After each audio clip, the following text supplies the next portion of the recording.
আসসালামাইকুম। আজকে ইফতারি দেখেন কি করেছি। মানে আজকে ভাজা পোড়া আর হবে না, হয়তো বা আমি আমার জন্য করলে চিকেন ফ্রাইটা একটু করব। পেঁয়াজ ও আলু চপ ওগুলা কিছুই হবে না। এই যে স্ট্রবেরি থেকে শুরু করে মানে ফ্রুটসের যতগুলো আইটেম বাসায় থাকে ওগুলাই আজকে করেছি। এই যে আছে তরমুজ, একদম রসালো তরমুজটাও বেশ ভালোই পড়েছে। ছবিতে একটু বেশিই লাল দেখা যাচ্ছে, এতটাও লাল না। এই যে এটা আমার হাজব্যান্ডের। আমার হাজব্যান্ডের সাথে আবার ওই যে তরমুজ আছে দুজনের।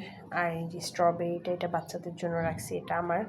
ডিমটা আমি একটুখানি কাঁচা কাঁচা খাওয়ার মানে কাঁচা কাঁচা কি মানে ভিডিও আছে আমার এর আগে, একদম দেখছেন একদম ভিতরে সে কুসুমটা এখনও সেদ্ধ হয় নাই, এরকম আমার পছন্দ। আর বাকিগুলা এখনও চুলায়, সেভাবে এখনও কিছু করা হয়নি। ভাজা পোড়া খেলে না গ্যাস হয়, পেট ফুলে যায়, বুক জ্বলা পোড়া করে। এই জন্য ভাজা পোড়াটা সেভাবে রাখি না। আমি নিজে যতটুকু খাই ততটুকুই। বাচ্চারা তো যেহেতু খায় না, বাচ্চারা রোজাও রাখার বয়স হয় নাই।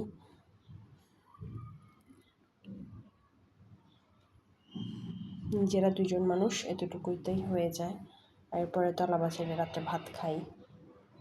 কে কী ইফতারে কী খান আমি এতবার করে বলে যাচ্ছি। আমার কেউ একটু আমাকে জানান না যে আপনারা ইফতারিতে কী খান, জানালে কিন্তু ভালোই হয়। আল্লাহ হাফেজ। আজকে এ পর্যন্তই। সবাই দোয়া করবেন, আমার ইউটিউবের পেজটাকে সাবস্ক্রাইব করে দেবেন, আর ফেসবুকে প্লিজ ফলো করে দেবেন। আল্লাহ হাফেজ।